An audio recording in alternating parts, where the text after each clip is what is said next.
Friend, इस film की कहानी में हमें बहुत सारे अडल्ट सीन देखने को मिलने वाले हैं। अगर आप अडल्ट हैं तभी आप इस फिल्म को देखिएगा और मेरी वीडियो को भी कंटिन्यू रखिएगा। इस कहानी के अंदर हमें एक मैरिड कपल को दिखाया जाएगा जहां पर हमें इसकी वाइफ चीट करते हुए उससे नजर आती है और रंगे हाथों पकड़ी जाती है। कहानी की शुरुआत में हमें सैमुअल नाम का लड़का दिखाया जाता है जहां पर वो अपनी वाइफ एशली को कॉल करता है और उससे कहता है कि आज रात भी मैं लेट हो जाऊंगा क्योंकि मेरी आज डबल शिफ्ट है और आज हमने जो प्लान किया है वो भी कैंसिल हो गया है। बट अब अगली बार ऐसा नहीं होगा। वहाँ पर अब सैमुअल उसको सरप्राइज देने वाला होता है जिसके बारे में एशली को नहीं पता होता है। बट एशली वहाँ पर कहती है कोई बात नहीं, मैं मैनेज कर लूंगी। वहाँ पर वो कॉल को कट करता है और अपनी शॉप पर चला जाता है जहाँ पर वो एक सेल बॉय की जॉब कर रहा होता है। यहाँ पर एक लोला नाम की लड़की होती है जिससे उसकी काफी अच्छी फ्रेंडशिप होती है। वहाँ पर अब लोला से वो बात करते हुए उससे एक आइडिया आता है और अपनी वाइफ को सरप्राइज देने का सोचता है। यहाँ पर हमें पता चलता है कि सैमुअल की फर्स्ट एनिवर्सरी है जहाँ पर उसे वो मनाना चाहता है बट अपने बॉस को उसने नहीं बताया होता है जिसकी वजह से अभी तक वो जॉब पर होता है। अब अपनी वाइफ को सरप्राइज करने के लिए वो एक बुफे का इंतजाम करता है। वो एक बुफे कंपनी में कॉल करता है जहाँ पर एक बुफे बनवाता है और उनको एक डार्क चॉकलेट का भी बोल देता है जो एशली को बहुत ही ज्यादा पसंद होती है। वो लोला से बात करते हुए लोला को कहता है कि मैं उसे सरप्राइज देने वाला हूँ, लंच के बाद मैं जाऊंगा। सीन यहाँ पर कट होता है। थोड़ी देर के बाद वहाँ से सैमुअल निकल जाता है। अपनी वाइफ को सरप्राइज देने के लिए वो अपने घर की तरफ बढ़ता है। जब अपने घर के अंदर वो जाता है तो वहाँ पर वो एशली को नहीं देखता है। उसे लगता है एशली में भी बाहर गई है तो उसका घर पर वेट करना शुरू करता है। यहाँ पर सोफे पर वो बैठा होता है और उसकी नज़र उसके बैग पर पड़ती है जिसमें एक सिगरेट की डिब्बी होती है जिसको देखकर वो बहुत ही ज्यादा हैरान होता है क्योंकि एशली सिगरेट नहीं पीती है। ये चीज देखकर सैमुअल को शक होता है और वो ऊपर की तरफ जाता है जहाँ पर वो एशली को उसके बॉयफ्रेंड के साथ देखता है और रंगे हाथों उन्हें देखकर बहुत ही ज्यादा हैरान होता है। यहाँ पर सैमुअल को कुछ भी समझ में नहीं आ रहा होता है और उसे बहुत ही ज्यादा गुस्सा आता है। वो वापस नीचे जाता है और अपनी गन लेता है। यहाँ पर अपनी गन से उन दोनों को वो शूट कर देता है। वहाँ से सैमुअल उनको गोली मारकर नीचे आकर बैठ जाता है। अब फिर से सैमुअल को हमें दिखाया जाता है जो कि ऊपर की तरफ जाता है और उन दोनों को रंगे हाथों पकड़ लेता है। पहले जो हमें सैमुअल दिखाता है वो उसका एक भरम होता है जो कि वो सोच रहा होता है कि उन दोनों को वो गोली मारने वाला है। सैमुअल ऊपर की तरफ जाकर उनको रंगे हाथों पकड़ता है और वहाँ पर उनके साथ बातें करना शुरू कर देता है जहाँ पर एशली उससे माफी भी मांगती है और वहाँ पर डैम जो कि उसका बॉयफ्रेंड होता है वो भी उससे माफी मांगता है। डैम से वहाँ पर वो काफी ज्यादा क्वेश्चन करता है, उससे पूछता है कि ये कब से चल रहा है।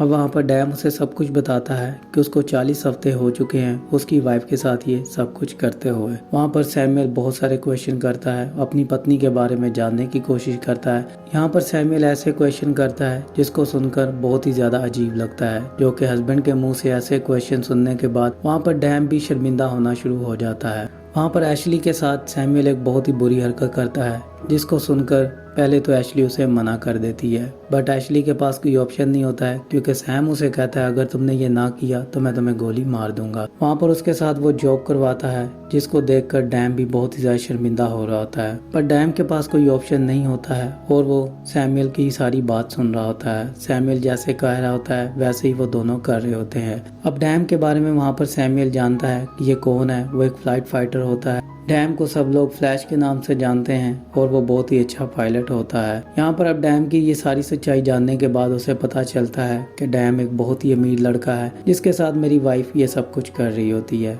बट वहाँ पर वो पैसों की खातिर ये नहीं कर रही होती है और वो रोता है और एशली से पूछता है कि मैं डबल जॉब करता हूँ और तुम्हारे लिए हर चीज़ वो मैं करने की कोशिश करता हूँ जिससे तुम खुश रह सको।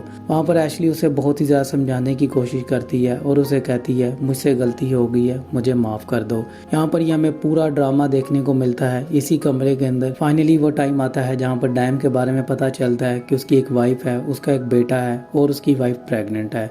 उसकी वाइफ को डैम के बारे में सब कुछ पता है। डैम ये पहले भी बहुत बार कर चुका है बट इस बार उसने अपनी वाइफ से प्रॉमिस किया होता है बट डैम उसे दोबारा चीट कर चुका होता है और सैमुअल उसे उसकी वाइफ को कॉल मिलाने को कहता है जिसका नाम जैस्मिन होता है। अब वो जैस्मिन को कॉल मिलाता है और उसे बताता है कि मेरे साथ ये सब कुछ हुआ है। वहाँ पर अब सैमुअल बोलता है कि तुम्हारे हस्बैंड के ऊपर मैंने गन रखी हुई है, ये तुम्हारा फैसला होगा कि इसे मैं गोली मार दूं या तुम्हारे पास भेज दूं। वहाँ पर वो सैमुअल को कहती है कि लाउड स्पीकर बंद करो, मैं तुमसे बात करना चाहती हूँ। तो वहाँ पर लाउडस्पीकर बंद करने के बाद सैमुअल उससे बात करता है। थोड़ी ही देर के बाद हम देखते हैं वहाँ पर जैस्मिन आ जाती है। जब जैस्मिन आती है तो वो अपने कपड़े उतार देती है। यहाँ पर हमें एक अडल्ट सीन देखने को मिलता है जो उसका हस्बैंड उसके साथ करता है। जैस्मिन उसकी आंखों के सामने वो सब कुछ करती है जिससे डैम बहुत ही ज्यादा शर्मिंदा हो जाता है। अब वहाँ पर जैस्मिन ये करके चली जाती है। सैमुअल को बोलती है तुम इसे जिंदा छोड़ो या ना छोड़ो मुझे इससे फर्क नहीं पड़ता है, मुझे बस अपना बदला लेना था जो मैंने ले लिया है। बट अब सैमुअल के पास एक ऑप्शन होता है, या तो उन दोनों को मार डाले या उन दोनों को छोड़ दे।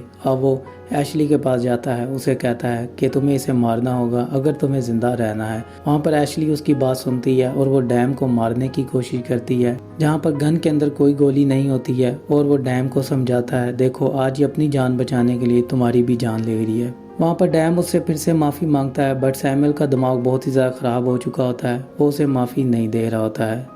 वहाँ पर सैमुअल उसे कहता है कि मैं ही फैसला करूंगा कि तुम्हारे साथ क्या होगा। थोड़ी देर के बाद हम देखते हैं लोला सैमुअल के घर के बाहर आती है और उसके घर के बाहर आकर वो नॉक करती है जहाँ पर सैमुअल दरवाज़ा नहीं खोलता है क्योंकि वो सोफे पर ही बैठा होता है। अब सैमुअल के लिए वो एक चिट्ठी छोड़ जाती है जहाँ पर उसे वो ये बताती है कि जैसे ही तुम घर पर आओ मुझसे बात कर लेना। बट वो जब देखती है कि सैमुअल की गाड़ी वहीं पर ही खड़ी है, मतलब सैमुअल घर पर ही होना चाहिए, बट फिर भी वहाँ से लोला चली जाती है। फिर से हमें सैमुअल को दिखाया जाता है जो कि सोफे पे कर बैठा होता है और उसके हाथ में दोनों गन्स होती हैं। तो यहाँ पर कहानी में हमें नया ट्विस्ट देखने को मिलता है जो कि इस कहानी का थ्रिलर होता है। यहाँ पर हमें ये बताया जाता है कि सैमुअल ने फर्स्ट में ही जाकर उन दोनों को गोली मार दी थी।